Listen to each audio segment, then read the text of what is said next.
Okay, and here's your run from Sunday.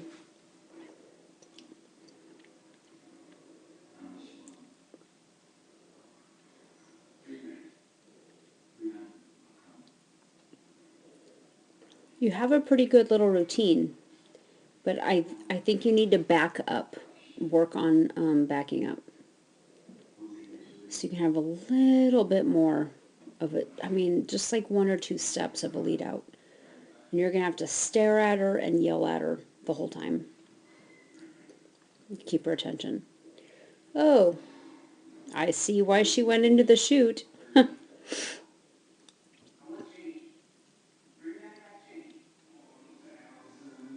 It's your table, yeah. Okay, we'll watch it in slow motion.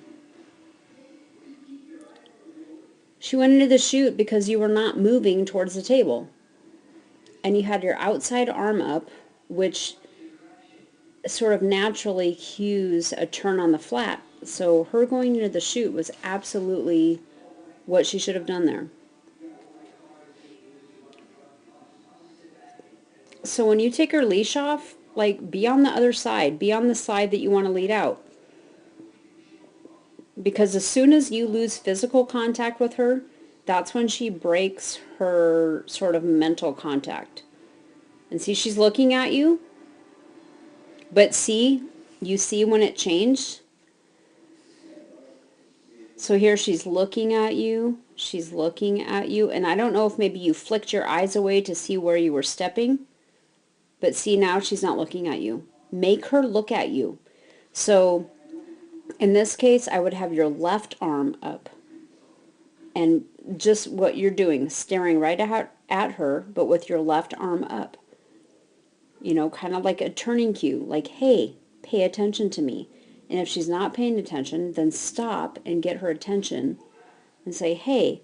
And then if you could back up, like, just to the other side of the tire, it will help you it will help you a lot.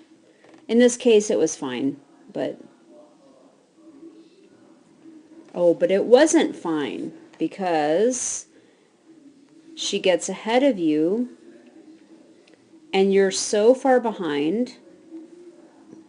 And I don't really mean that in a negative way. I'm just saying you're far enough behind that she curls into you because she sees the weave poles here and you're behind, and she may be reading it as a deceleration. So in any situation, if we're behind, dogs tend to curl into the direction that we're going. So in this case, she may have been guessing, oh, I see the weave poles out of the corner of my eye. Maybe I'm supposed to take the weave poles. Okay, so if you could have gotten like to here, just past the tire with your lead out, it would have been fine. And, maybe you need to do what Polly does and start her here, not in front. So you're starting her over here, but you're still working on your lead out. So you're still backing up. You're still staring at her with your outside arm up.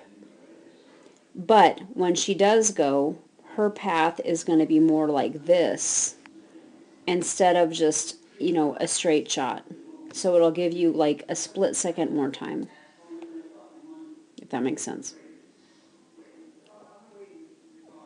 So she just curled into you because you were so far behind, and she saw the weave poles. And she likes the weave poles. So she's like, oh, I'm going to go do the weave poles. That was pretty good. It was a good cross. That was really lucky. Not lucky, but a little sloppy. Because you send her, and now you're pulling away, and your shoulders, well, I take that back. Because she's taking off so early. So this is the stride before she takes off, and you're definitely cueing this jump. So your shoulders are forward, your inside arm is up, you're looking at the jump. So I take that back. That was okay. She just took off really, really early.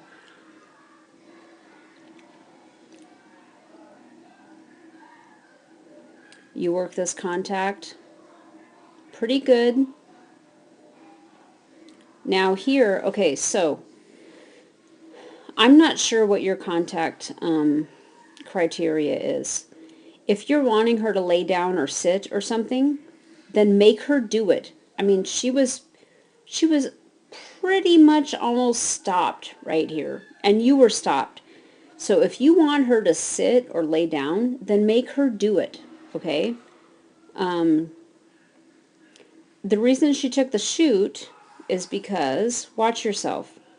So you sort of work this contact, but then you get moving, but then you don't move.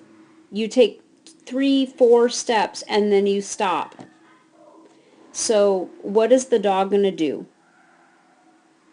You're behind her. You're basically decelerating because you're not driving to the table, okay? So she goes into the chute. I mean, I can totally see. We're going to go back and watch it again. I can totally see why she went into the chute. If you would have from here driven to this table, she would not taken the chute. But you were barely moving. I'll even take it off slow motion so we can watch it in real time right here. But you were sort of barely moving, and and you also had your outside arm up, which is a rear cross on the flat. Okay, if you wanted the table, you should have had your left arm up and driving from here to here, okay? And you were maybe a little bit messed up because you were working the A-frame so much, but I'm going to take it off slow motion so we can watch it. See, you take like 3 steps, and you've got your outside arm up, which is actually cueing a turn on the flat. So that's why she went in there. Okay, now I miss this part. Okay, so you get her in that tunnel just fine.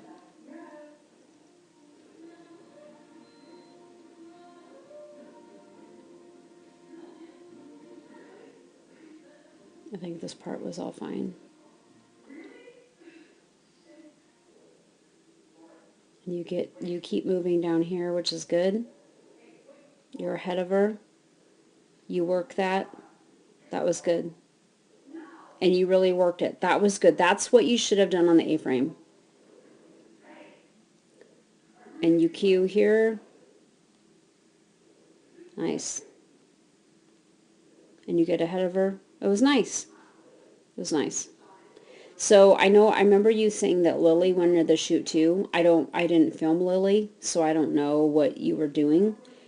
But if you did the same thing where you were decelerating and barely moving to the table, then that's probably why she went into the chute. But especially with Gemma, you've got to drive to those locations because acceleration and deceleration are a huge cue to this dog. Okay, so if you decelerate, she's going to stop and turn.